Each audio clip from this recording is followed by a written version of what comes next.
All right. Good morning, everyone. Happy Saturday. This is August 23rd, and we're back with Diego and Aaron. We have our Saturday morning pre-match show as usual.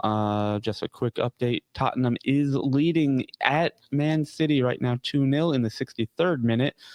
So we'll kind of keep some updates going with that as we see them. But more importantly, let's talk about some of these upcoming matches that we have both in the tap room and elsewhere in Europe this weekend. So let's kick it off with our Bournemouth Cherries. They play host to Wolves, 10 o'clock today. Diego, what do you think? As I said last week, it's a very, very difficult matchup for Bournemouth every single time they meet together. So I'm shooting for maybe a tie. I think it's going to be like a 1-1. Yeah. Hopefully. Yeah, I mean, so Bournemouth lost 4-2 at Liverpool last week, and honestly, they looked better than I thought they would with the loss of three of their back four and their goalkeeper from last season. Lots of changes, obviously, to be made. So I think this is one that Bournemouth will look for as a game to kind of kick off their season, get some points on the board, and keep going from there. But yeah, you're right. Wolves have always kind of been a bogey team for them. So yeah, we'll see what what that brings, and if Bournemouth can keep scoring, they even with the loss to put 2 in on Liverpool.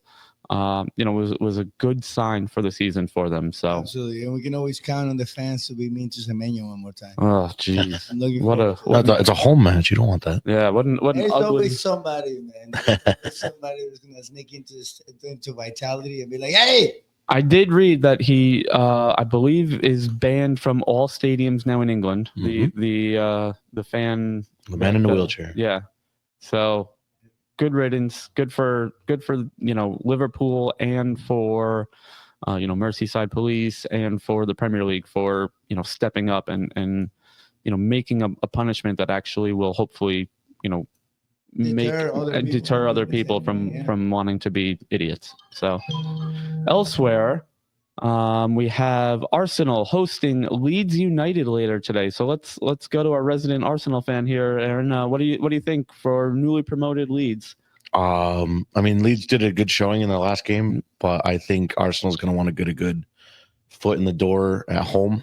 So I'm hoping that Arsenal can show out and actually show a lot of the new signings. Right, it'll be a nice, good display.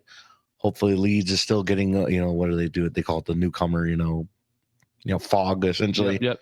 Hopefully Arsenal can put 3 in the bag and absolutely take it from there. And like you said, the last result was a little too tight for Arsenal's liking. So Yeah, I mean, and they didn't play well. No, I mean it was still a clean sheet. They still got the points. But again, if they can show out like that, right? Because again, those were the games where they would give up a goal in the late minute.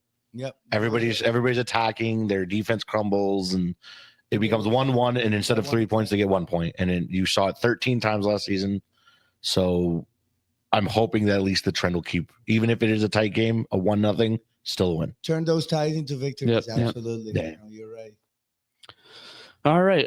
Let's see. Where else do we want to jump around? We have tomorrow, Fulham Man United. That should be an interesting one. Obviously, United on the heels of their home loss to Arsenal the opening weekend. Still some unsettled players. We're hearing rumors of Rasmus Højlund on his way out. The Onana Bayindir goalkeeper situation is still a little bit unclear. I think I read somewhere that Amorim, said he's healthy, but he still has barely been training from Onana's preseason injury. And for me, Onana was never the solution here at United, but Bayindir also had that error in the Arsenal match to concede the goal. So, a lot of uncertainty between the sticks for United. Fulham coming into town, and let me see what they did last week, if I can, because I can't remember. Fulham drew, that last minute, last gasp draw with Brighton. So that was an up and down match for them. They did not look great in the first half and started coming on strong of late. Fulham is hosting that match. Diego, what do you think? Damn. I want to say Manu has to win. Yeah, I mean, they have definitely to show up right now, but the way they're playing is just not looking too good anyway. So it's doubtful right now. If- I would like to give him a victory, but I think they're gonna just take another L. Yeah. You know, it's gonna be close. It's gonna be competitive, but they're not gonna break through again. They're just gonna lose. They might score. I I have my predictions Well, ready, so we'll do we'll talk predictions about at that the when end. it's Yeah, later. yeah. So I hope they win, but I don't see it happening. Well, defensively, they look a little shaky, but the thing Yeah. is that if they can get that front three working with Cunha, Shashko, and Mbuemo, Buemo, yeah. I mean, the amount of crosses that made it to Mbuemo perfectly in the last game had me scared. Because Yeah. every time he touched the ball, I was like, he's going to put it in the box. He might score. Yeah, And- I think again, you're right. I think it's a product of not only are they all new players, but coming into one squad from 3 different places. So it's going to take some time for them all to gel a little bit more and get on the same page. But once they do, if they do, I do think United could be a very dangerous squad. As the season progresses. Oh yeah, no, they definitely have the look and the potential to be, but right now it just doesn't seem like it, and the process doesn't seem to be good. I mean, because they had time. Yeah. They look good in the off season as well, and all these friendlies and all these things. That's when I believe they should have taken a little more serious the situation and try to start playing their starters. Again, I know that there is going to be a lot of wear and tear for these players if you started playing them from the preseason, but Manchester United is not going anywhere. They're only playing one tournament, 2 tournaments, Yeah. the FA Cup and the regular league. So why not just put all your eggs in the basket from the get-go and get them going as early as possible? So that's my problem with them. They are treating the team still like they're on top and they gotta compete in all these competitions. They're not. They're a low tier team right now, and they gotta behave like one. They gotta improve as quickly and as efficiently as they possibly can. And it's not looking like it. I mean, they got to do what Arsenal did 5 years ago. They clawed their way back from 8th to 4th. You got to work your way up. Yep. Yeah, but there's gotta be some kind of urgency in the situation, and I really don't see it on the Manchester United side. So that's why I'm not. No, but I think I was on a podcast in Australia of all places yesterday, and we were talking for Bournemouth in that sense of you have to balance the short-term goals with medium to long-term, and we've seen it with although Chelsea now seems to be coming good on all that, but Chelsea under Todd Bowley was just buying left and right, trying to put band-aids on on roster shortcomings, and that does not necessarily work. And if it doesn't work, because of the extra spending, it kind of impacts doubly those results. So I think United with Amorim, it does look like they have a long-term plan. They're obviously they're still going to be spending big because they have the revenue to do it, but I think they're trying to do a better job of balancing, buying for the sake of buying versus, bringing in guys through the squad that are going to be a good fit for the existing team and Amorim system. So it's a difficult kind of line to tiptoe on, while also, as United having all these demanding fans worldwide to make that happen. But I think it's crazy to say this because of just the sheer amount that they've spent, but I do think they spent well, this summer with Seshko, with Mbuemo. I forget how young Mbuemo is because I feel like he's been around forever, but he's still, he's still a young player. Absolutely. So I think if this will be a good litmus test for them, to see Fulham mid-table squad. Without Anthony Robinson, I believe he's still out. To see what they can do against a team that they should be better than. Yeah, Absolutely. And that's kind of the thing. And again, it's not in my personal case, not about the money. It's just about putting urgency on your players. Make sure that they understand that this is a make or break season for them and the team itself, because it was just too close last year. You know what I mean? And from what we're looking at, these newly promoted teams are not gonna be just like the other teams that were. So far, no. So they You know, definitely they started seem to be. strong. Two teams last week Yeah. picked up a win, Exactly. which I can't recall the last time that has happened. So yeah, it's definitely going to be some new blood in the mid-table section and some old blood possibly going down. It's looking maybe Wolves, depending on how they keep progressing. A lot of pundits have West Ham, going down. Looks like West Ham is looking pretty horrible. so. Totally right. All right, let's finish out the match day with we'll call it the Alexander Isak Derby here. Newcastle hosting Liverpool. Isak will not be in the squad. He has not been training with Newcastle. On the heels of all these rumors that he will be going to Liverpool via the transfer market. Liverpool have already had multiple bids turned down by Newcastle. Newcastle have a £150 million valuation for him. And it seems as though unless that gets met, they are going to let Isak just rot away on the sidelines. Very interesting, things happening over there. But on the field, with the 22 players that will be playing in that match, what do we think? Newcastle, hosting defending champions Liverpool 4-2 victory against Bournemouth last week. Aston Villa held Newcastle to a scoreless draw. So what do we think with Newcastle Liverpool, guys?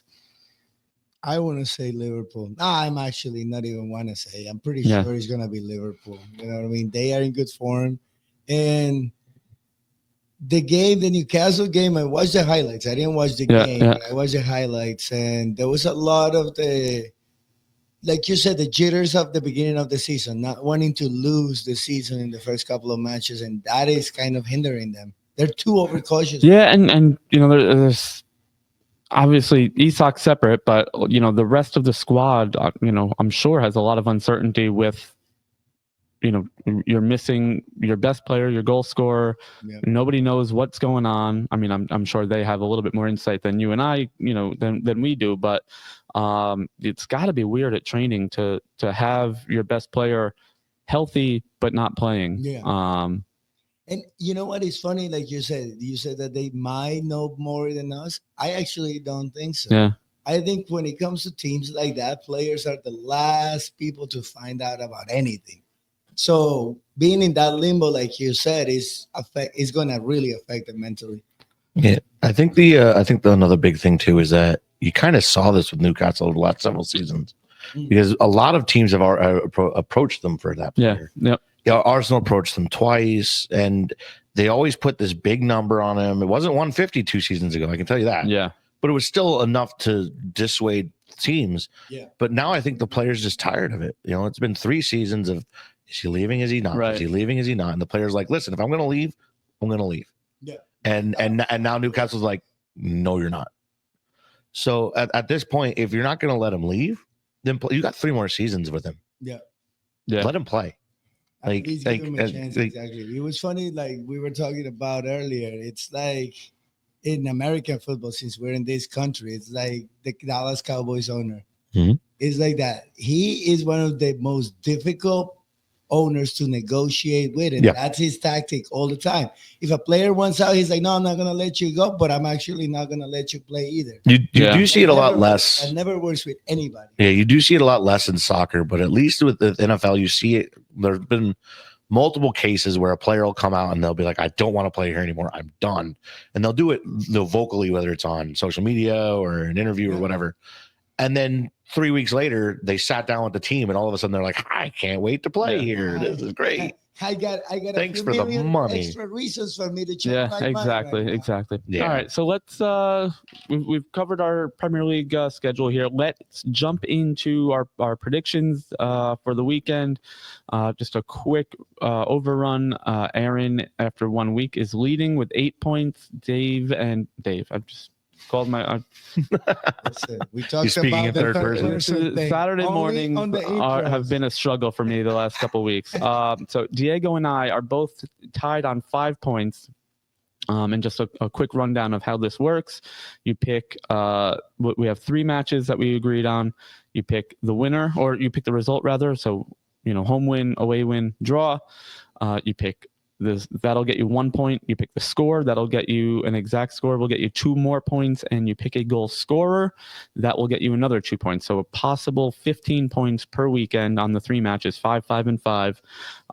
So Aaron with the lead with 8. Diego and I both on 5. Let's go over the matches that we're going to pick this weekend. So we have Fulham United. Aaron, what do you got? I've got 2-2 with Sesko scoring his first goal. Okay, all right, Diego. Which one are we doing? Fulham United. Fulham is winning 3-1. Wow. Yeah, Bomo is scoring the goal For United. Man U. All right, so I have a 1-1 draw with Mbuemo scoring. So 3 separate results. We have a common goal scorer. Yeah. All right, Newcastle Liverpool, the Monday match. Diego, let's go to you. 3-0 Liverpool. And Salah scores Mo at least Salah. 1, maybe 2 of them. Okay. I've got Liverpool 2-1 with Salah scoring. All right, I have Liverpool 3-1 with Mo Salah scoring. So lots of commonalities in that one. All right, and now we're going to what I like to do, and last week we did it with the Barcelona match. Obviously, we are predominantly Premier League for our European coverage, but I like to mix it up a little bit. And as a thank you for our newest supporters club, HV Borussia, which is a Borussia Dortmund fan club, we're going to cover their opening match, St. Pauli hosting Borussia Dortmund. Diego, what do you got? I got actually Dortmund winning 2-1, but as a Japanese soccer fan myself, I got Fujita scoring for this. All right, Aaron. I've got Borussia Dortmund winning 2-0 with Bellingham brother scoring. All right, so Joe Bellingham. I have Dortmund also 2-0, goal from Karim Adeyemi. So you heard it here.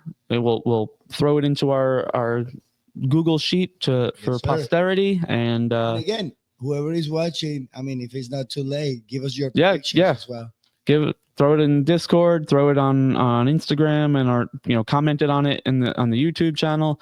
And maybe as this continues to grow more, we'll have a proper table on the Yeah, we can even add it to a giveaway. We can add it to the website as well. So let's keep this going. It's fun for me, it's fun for us, and we'll see you either upstairs in the tap room for the games or right back here on Monday for the show. Cheers, guys.